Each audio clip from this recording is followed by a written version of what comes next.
अस्सलाम वालेकुम नाजरीन, आप देख रहे हैं INN चैनल। मैं हूं शेख अहमद अली। इस न्यूज़ बुलेटिन में आइए नजर डालते हैं दिन भर की बड़ी खबरों पर। चीफ मिनिस्टर चंद्रशेखर राव ने नए सेक्रेटेरिएट डॉक्टर BR अम्बेडकर में तामीर करदा मस्जिद, मंदिर और गिरजाघर को एक ही दिन जुमा यानी 25 अगस्त को इफ्तिताह करने का ऐलान किया है। सेक्रेटेरिएट में चीफ मिनिस्टर चंद्रशेखर राव ने आज आला ओहदेदारों के साथ एक जायजा इजलास मुनक्किद किया।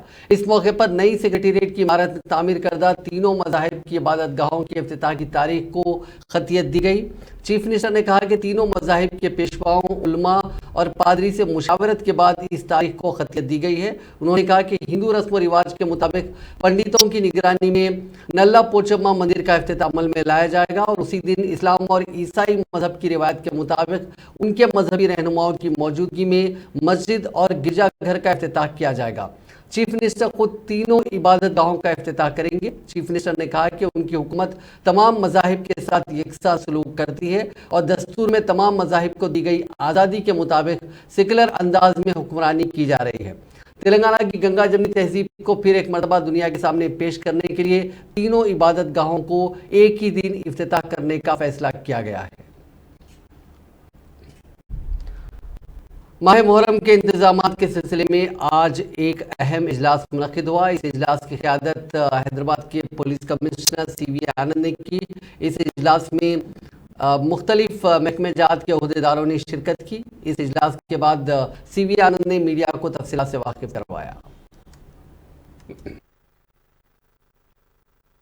హాల్లో మొహర్రం సంబంధించిన కోఆర్డినేషన్ మీటింగ్ షియా మత పెద్దలతో మా పోలీస్ ఆఫీసర్స్ ఇక్కడ షియా కమ్యూనిటీకి చెందిన పెద్దలందరితో కన్సర్న్ MLAs, MLCs అందరితో ఈ మీటింగ్ ఇక్కడ ఏర్పాటు చేయడం జరిగింది. ఈ మీటింగ్లో కొన్ని విషయాలు వారు చెప్పారు. సో సమస్యలు ఏవైతే ఎదురవుతున్నాయో దాని గురించి ప్రస్తావించారు. ఈ నెల జూలై 19వ తేదీ మొదటి రోజు మొహర్రం. ఆ రోజు బీబీకా అలావా నుండి అక్కడ ఆలంని పెట్టడం జరుగుతుంది. దాని తర్వాత రాష్ట్ర వ్యాప్తంగా కూడా అన్ని అసూర్ ఖానాల్లో ఆలమ్స్ని పెట్టడం, ప్రారంభించడం అన్నీ జరుగుతాయి. 10వ రోజు అంటే 29వ తేదీ పెద్ద ప్రొసెషన్ అనేది ఇక్కడ నుంచి బీబీకా అలావా నుండి బయలుదేరి అది చాదర్ఘాట్ మూసీ నది వరకు వెళ్తుంది. ఆ రూట్ మొత్తం బందోబస్తు ఏర్పాట్లు పెద్ద ఎత్తున. ప్రపంచంలోనే అతిపెద్ద మొహర్రం అనేది హైదరాబాద్లోనే జరుగుతుంది.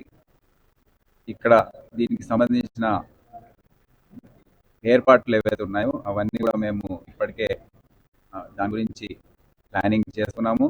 ఇతర డిపార్ట్మెంట్స్తో సంబంధించిన మంత్రివర్యులు, HM గారు, సోషల్ వెల్ఫేర్ మినిస్టర్ గారు, అందరూ కూడా మైనారిటీస్ వెల్ఫేర్ మినిస్టర్ గారు అందరూ కూడా మీటింగ్ పిలిపించి అక్కడ అన్ని డిపార్ట్మెంట్స్ ఆఫీసర్స్కి ఇన్స్ట్రక్షన్స్ ఇవ్వడం జరిగింది. GHMC తరఫున ఇక్కడ రోడ్ రిపేర్స్ కానివ్వండి, బిల్డింగ్ మెయింటెనెన్స్, మళ్ళీ డెబ్రీ రిమూవల్ ఇవన్నీ కూడా వారు చేస్తున్నారు. ఎలక్ట్రిసిటీ డిపార్ట్మెంట్, వాటర్ డిపార్ట్మెంట్ వారు కూడా దీంట్లో పాత్ర వారు చాలా ముఖ్యమైనది. వారు కూడా ఆ మీటింగ్లో పాల్గొన్నారు. ज़राई शोबे के लिए 24 घंटे बिजली सप्लाई करने की जरूरत न होने से मुतालिक तेलंगाना प्रदेश कांग्रेस कमेटी के सदर रेवंत रेड्डी के रिमार्क्स पर शदीद बरहमी का इजहार करते हुए रियासत की हुक्मरान जमात BRS ने मंगल और 4 शुम्बे को रियासत भर में कांग्रेस की मुखालिफ किसान पॉलिसियों के खिलाफ एहतजाज का फैसला किया। रेवंत रेड्डी ने अमेरिका में तेलंगाना के NRI से तबादला ख्याल करते हुए मुबैना तौर पर दावा किया था कि ज़राई शोबे के लिए 24 घंटे मुफ्त बरखी की सप्लाई की कोई ज़रूरत नहीं है, क्योंकि रियासत के किसानों की अक्सरियत छोटे और औसत किसानों की है, जिनके पास 3 एकड़ से कम अराजी है और 3 एकड़ पर काश्तकारी के लिए सिर्फ 3 घंटे बिजली की सप्लाई काफ़ी है। उन्होंने इल्ज़ाम लगाया था कि BRS हुकूमत बिजली की कंपनियों से कमीशन हासिल करने के लिए ही किसानों को 24 घंटे बिजली की सप्लाई कर रही है। रेवंत रेड्डी के इस बयान को लेकर काफ़ी हंगामा हुआ और इस पर शदीद तनकीद की जा रही है। KTR ने पार्टी कैडर को हिदायत दी है कि वो तमाम मौज़ूआत में कांग्रेस का पुतला नजर आतिश करें। अपने बयान में उन्होंने कहा कि कांग्रेस किसानों के मफादात और किसान तबके को 24 घंटे बिजली की सप्लाई की पॉलिसी के खिलाफ है।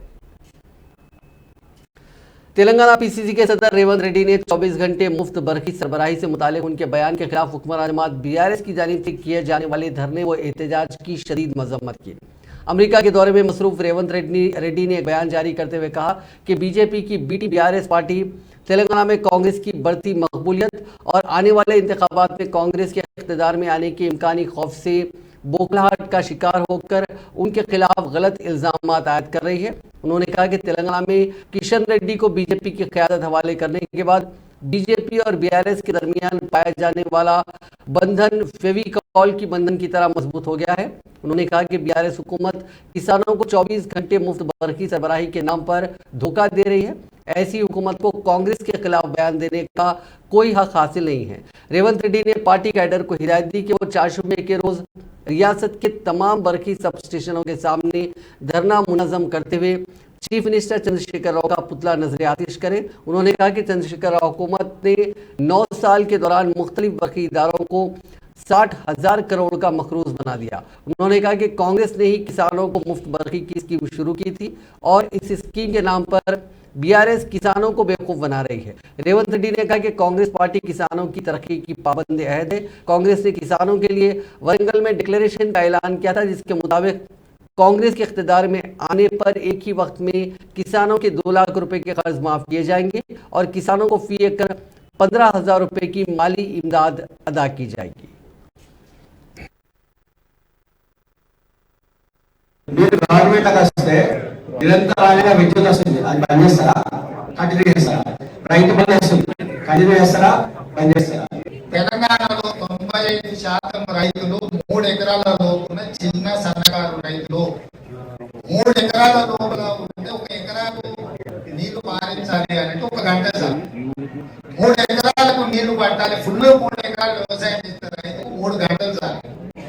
టోటల్ ఒక 8 గంటలు ఉచిత విద్యుత్ ఇస్తే సరిపోతుంది. కేవలం విద్యుత్ సంస్థల దగ్గర కమిషన్ కట్టుబడి వ్యవసాయం 24 గంటలు అనే స్లోగన్ తీసుకొచ్చాడు. ఉచిత కరెంట్లో మా చంద్రశేఖరరావు గారు ప్రజల్ని మభ్యపెడుతుండు. సో ఇట్లాంటి ఉచితం అనేది అనుచితంగా వ్యవహరించుడు, దాన్ని మన స్వార్థానికి వాడుకోకూడదు అని చెప్పి ఉచిత కరెంట్ విషయంలో స్పష్టంగా అదేవిధంగా మీరు గవర్నమెంట్ వస్తే నిరంతరం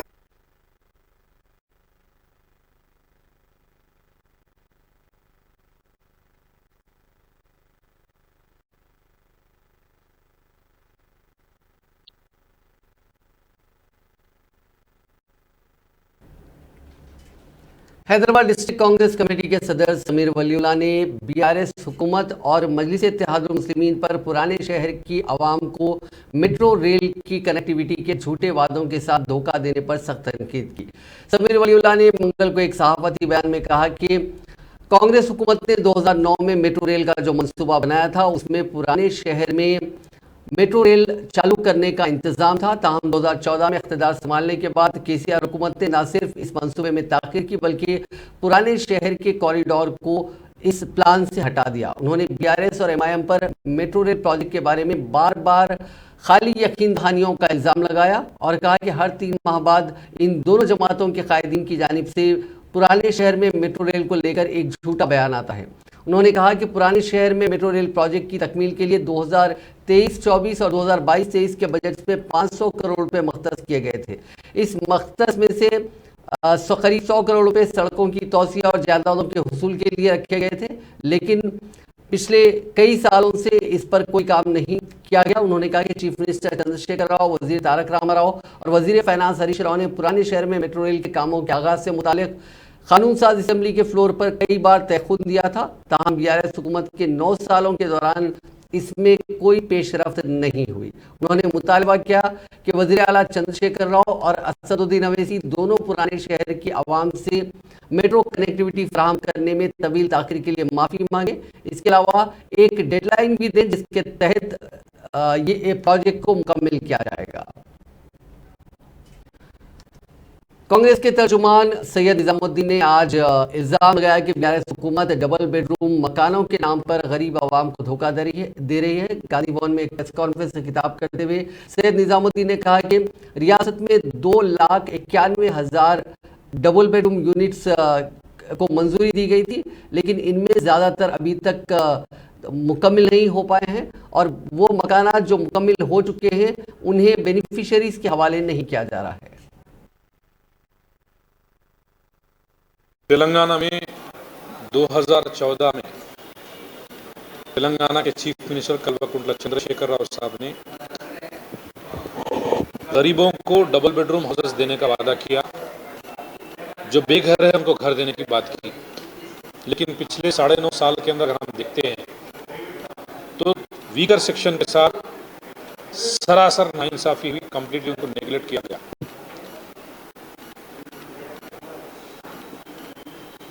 जितने घर बनाने की बात की है उस घर को बाजू रख के कम से कम जितने घर कंस्ट्रक्शन करे उसका 10% जो है ना डिलीवर नहीं करे, तो ये सरासर नाइंसाफी नहीं तो क्या है।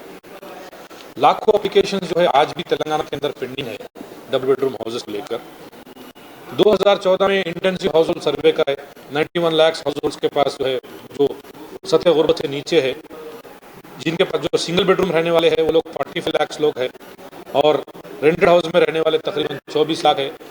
गवर्नमेंट की लैंड स्पेस स्लम एरियाज पे रहने वाले 3 लाख लोग हैं, जिनके पास घर नहीं है वो 27 लाख लोग हैं। 2011 के सेंसस के मुताबिक तेलंगाना का पॉपुलेशन 3 करोड़ 51 लाख था।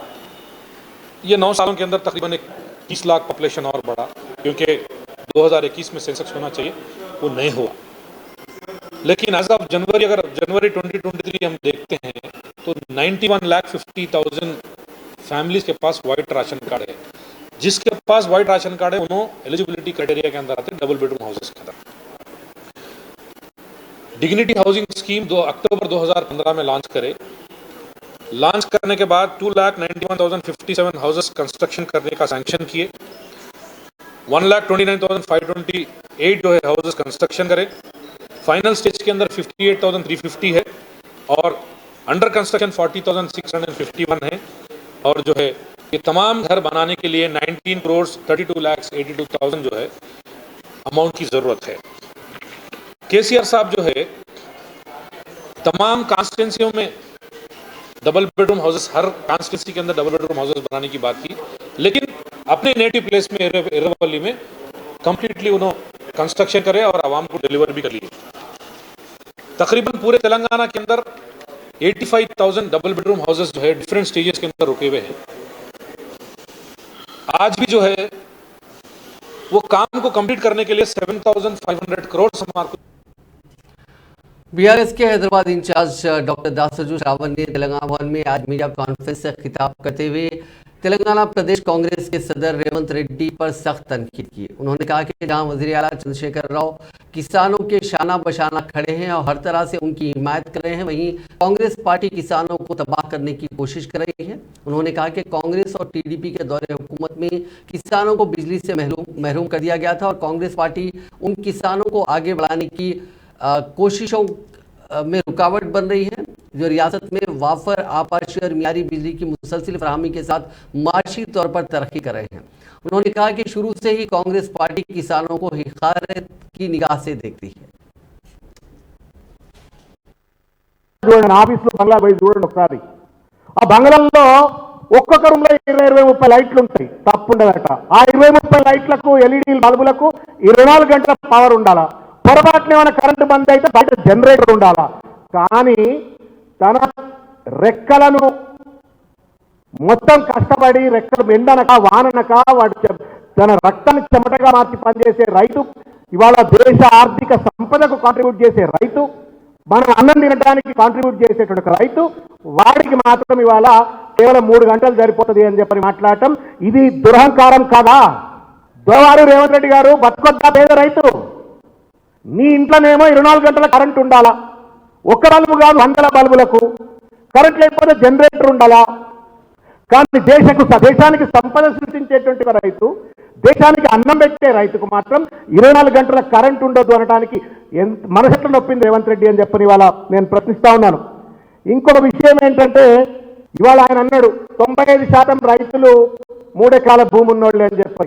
ఎవరి 95% రైతులు? తెలంగాణ రాష్ట్రంలో బీసీలు, ఎస్సీలు, ఎస్టీ वजीर बरखी जगदीश रेड्डी ने सदर तेलंगाना प्रदेश कांग्रेस कमेटी रेवंत रेड्डी की जानिब से तेलंगाना में 24 घंटे बरखी सरबराह न करने और सिर्फ 3 घंटे बरखी सरबराह करने के बयान पर बरहमी का इजहार करते हुए कहा कि रेवंत रेड्डी जारिया साल का सबसे बड़ा झूठ कह रहे हैं कि रियासत के किसानों को और रियासत की आवाम को गुमराह नहीं कर सकते। उन्होंने रेवंत रेड्डी को चैलेंज देते हुए कहा कि वो रियासत के एक भी किसान को सामने लाएं जिन्हें 24 घंटे बरखी हासिल नहीं हो रही है। वजीर बरखी जगदीश रेड्डी ने रेवंत रेड्डी से सवाल किया कि अगर कांग्रेस के दौरे इख्तियार में 8 घंटे किसानों को मुफ्त बरखी सरबराह की जा रही थी तो उस वक्त किसान धरना देते थे और किसानों को उस वक्त बरखी हासिल ना होने की वजह से खुदकुशी करने पर मजबूर क्यों हुए, इसकी वजाहत करें। उन्होंने दावा किया कि रियासत में किसानों को 24 घंटे मुफ्त बरखी सरबराह की जा रही है और रियासत की आवाम को बिला वक्फा 24 घंटे बरखी सरबराह करने के इक़दाम किए जा रहे हैं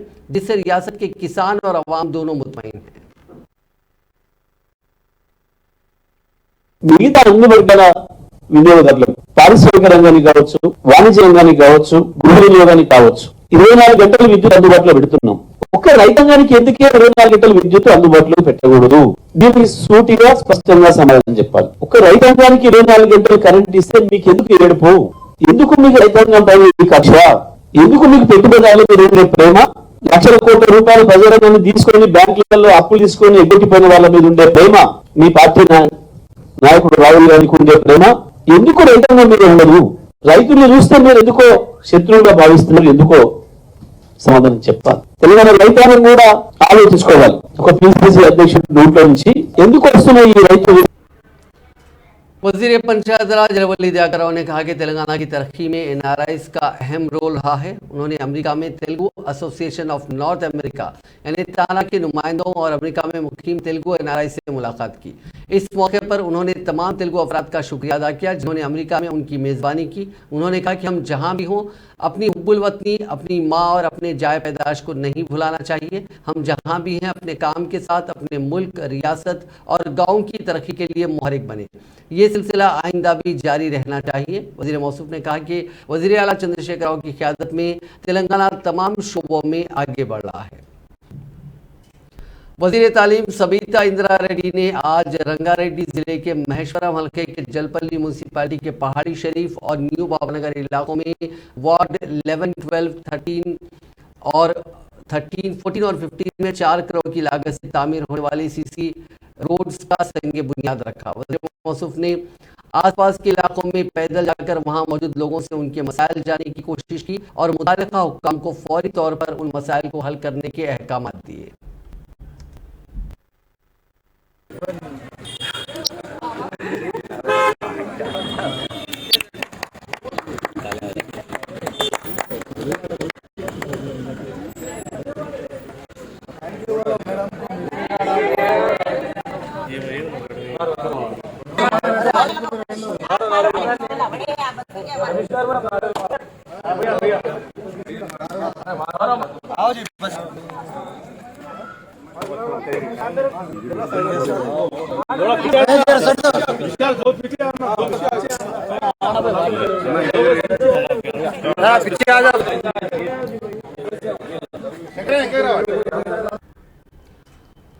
वज़ीर इंडस्ट्रीज के टी रामाराव ने हैदराबाद के इंडियन स्कूल ऑफ बिजनेस में हैंडलूम्स एंड टेक्सटाइल्स के अहदेदारों के साथ एक आला सतही इजलास मुनक़्क़िद करते हुए 7 अगस्त को मनाए जाने वाले नेशनल हैंडलूम डे की तैयारियों का जायजा लिया।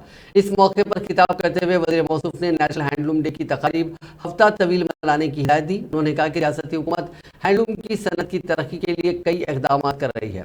बाफिंदों को मलबूसात की तैयारी में कई मराद भी दिए जा रहे हैं। कई मराद उन्होंने कहा कि टेक्सटाइल्स के शोबे में तेलंगाना रियासत तेजी के साथ तरक्की कर रही है। रियासत में कई मेगा टेक्सटाइल पार्क्स भी कायम किए गए हैं। बाफिंदों को बीमा की सहूलत भी फराहम की गई है और उन्हें वज़ाइफ भी दिए जा रहे हैं।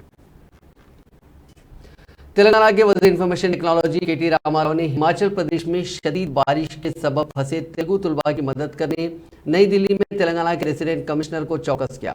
सोशल मीडिया के अहम प्लेटफॉर्म ट्विटर पर सरगर्म के टी रामाराव ने कहा कि उन्हें बाज़ फिक्रमंद वालिदैन ने यह इत्तला दी है कि बाज़ तेलुगु तलबा हिमाचल के कुल्लू मनाली में फंसे हुए हैं। उन्होंने कहा कि नई दिल्ली में तेलंगाना के रेसिडेंट कमिश्नर को इस खुसूस में चौकस किया गया ताकि उन तलबा की मदद की जाए। उन्होंने कहा कि किसको मदद की ज़रूरत हो तो वो तेलंगाना भवन या फिर उनके दफ्तर से रुजू हो सकते हैं। बोनाल त्योहार के सिलसिले में मुनक्किदा एक तकरीब के दौरान तेलंगाना के वजीर तलसनी श्रीनिवास यादव ने रक्स करते हुए तमाम की तवज्जो अपनी जानिब मबजूल करा ली। उन्होंने सिकंदराबाद मुना मार्केट के करीब जुलूस को झंडी दिखाई। इस मौके पर फनकारों ने रक्स किया, ताहम वजीर मौसूफ ने दूसरे फनकारों के साथ मिलकर रक्स किया। उनके रक्स का वीडियो सोशल मीडिया के मुख्तलिफ प्लेटफॉर्म पर तेजी के साथ वायरल हो गया।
रियासती हुकूमत ने BC के मुख्तलिफ तबकात को फी खानदान 1 लाख रुपए माली इमदाद फराहम करने की स्कीम के लिए 400 करोड़ रुपए की रकम जारी कर दी है।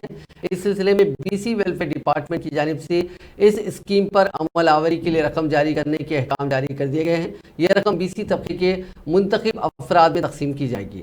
हज्जाम, धोबी, कुम्हार, बढ़ई और दीगर तबकात के अफराद को फीकर से 1 लाख रुपए की माली इमदाद फराहम करने के मकसद के तहत गुज़िश्ता माह हुकूमत ने BC वेलफेयर डिपार्टमेंट की जानिब से दरखास्तें तलब की थी। इस सिलसिले में हुकूमत ने एक अलहदा वेबसाइट भी शुरू की थी जिसमें लाखों दरखास्तें मौसूल हुई। हुकूमत की जानिब से उन दरखास्तों का इंतखाब करते हुए इस्तिफादा कुनिंदगान में 1 लाख रुपए नगद रकम तकसीम करने के अमल को शुरू किया जा रहा है।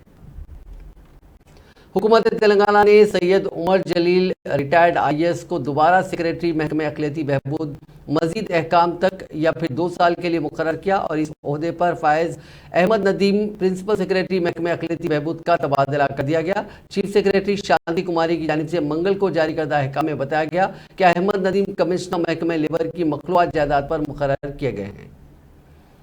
Telangana Urdu working journalist federation की रियासत गिर हफ्ते मुतालबात मुहिम के तहत Telangana Urdu working journalist federation के सदर MA माजिद की सदारत में एक वफद ने आज शहर हैदराबाद में वज़ीर दाखिला मोहम्मद महमूद अली से मुलाकात की और उर्दू सहाफ़ियों के मुतालबात पर मुश्तमिल एक याददाश्त पेश की। वफद ने उर्दू सहाफ़ियों को इम्कानात की फराहमी, मीडिया अकेडमी में एक उर्दू सहाफ़ी को भी शामिल करने, रियासती सतह और ज़िली सतह पर एक्रीडेशन कमेटियाँ तश्कील जो दी जाती हैं उसमें लाजमी तौर पर उर्दू जर्नलिस्ट ज़मरे को शामिल करने के लिए नुमाइंदगी की, जिस पर महमूद अली ने मुस्बित रद्द अमल का इजहार किया और इस खुसूस में मीडिया अकेडमी के सदरनशीन अलम नारायणा से फ़ोन पर रब्त भी किया। रियासती वजीर ने उर्दू सहाफ़ियों के मसाइल के हल के लिए चीफ मिनिस्टर KCR से नुमाइंदगी करने का तयक़ुन दिया। इस मौके पर फेडरेशन के रियासती नायब सदर हबीब अली जिलानी, जनरल सेक्रेटरी सैयद गौस मोहिउद्दीन, खाजिन MA मोहसिन व दीगर मौजूद थे। रियासती वक्फ बोर्ड में आज काफ़ी हंगामा हुआ। BRS के काउंसलर ख्वाजा अजीमुद्दीन ने एक शिकायत दी थी जिसमें एक कब्रिस्तान की ज़मीन पर नाजायज़ कब्जे का मामला उठाया गया था। इस पूरे मामले को लेकर आज वक्फ बोर्ड के दफ्तर में बहुत हंगामा देखा गया। क्या उसको करके बड़े बड़े माता है इनका दूसरों को बोल रहे कुछ हो रहे हो 2 कपड़ा डिमोलिश करके जो रूम बना लिया इनका 1 रूम था 2 दूसरा रूम बनाया परसों तीसरा रूम बनाया दूसरा तोड़ के कुछ हो रहे हो रैक्स ले देनो जो सोफी बोल रहे हो 1 नंबर के चोर बटे वाला दूसरा रूम बनाया आज बंदी को मारा वाला को नहीं साहब हमारा दिन चल रहा है हमारा तो नीचे ये कब्जा हो रहा है कई बात है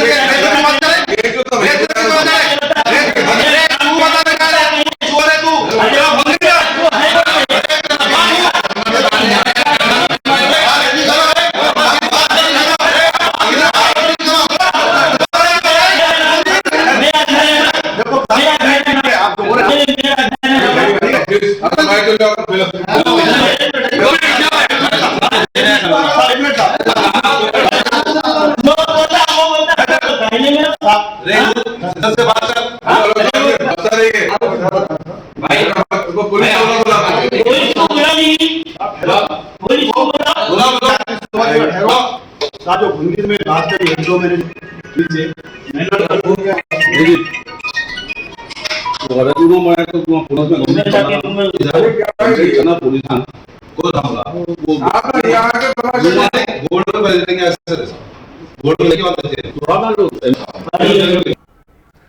शादी के इस्तकबालिया में शिरकत के लिए जाने के दौरान आंध्र प्रदेश के जिले प्रकाशम में पेश आए सड़क हादसे में 7 अफराद बशमूल 3 खवातीन, एक कम उम्र लड़की जाम बहक हो गए और दीगर 15 शदीद जख्मी हो गए। उनमें 4 की हालत तशवीशनाक है। यह हादसा कल शब जिले के दाशी के करीब उस वक्त पेश आया जब Andhra Pradesh road transport corporation की किराए पर हासिल करदा बस के ड्राइवर ने उसका तवाजुन खो दिया और ये बस सागर नहर में गिर गई। पुलिस के मुताबिक हादसे के वक्त बस में 47 अफराद बशमूल 2 ड्राइवर सवार थे जो शादी के इस्तकबालिया की तकरीब में शिरकत के लिए पुडाली से काकीनाडा जा रहे थे। नहर में पानी की सतह में कमी के सबब हादसे की शिद्दत ज्यादा नहीं हुई। जख्मियों को फौरी तौर पर इलाज के लिए करीबी अस्पताल मुंतकिल किया गया जबकि शदीद जख्मियों को बेहतर इलाज के लिए ओंगोल के रिम्स अस्पताल ले जाया गया।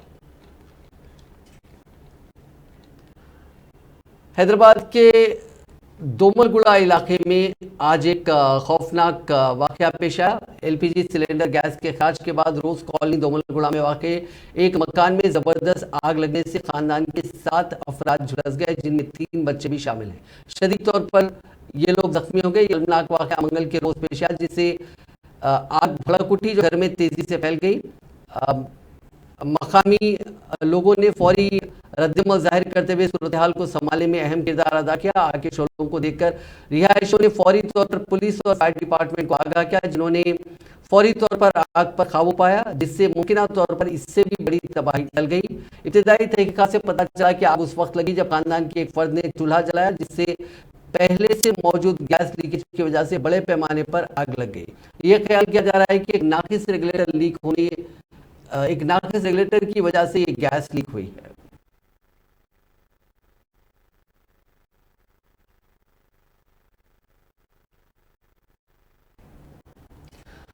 आमतौर पर एम्बुलेंस का सायरन सुनने के बाद लोग उसे रास्ता देते हैं और ट्रैफिक के जवान भी कोशिश करते हैं कि एम्बुलेंस को फौरी रास्ता दिया जाए। एक ऐसा ही वाकया हैदराबाद में पेश आया जहां एक एम्बुलेंस सायरन बजाते हुए गुजर रही थी और सिग्नल पर तैनात एक पुलिस कांस्टेबल ने सभी गाड़ियों को रोककर उस एम्बुलेंस को रास्ता दे दिया, लेकिन उस चौराहे को क्रॉस करने के बाद एम्बुलेंस का ड्राइवर मिर्ची भजी खाने के लिए रुक गया।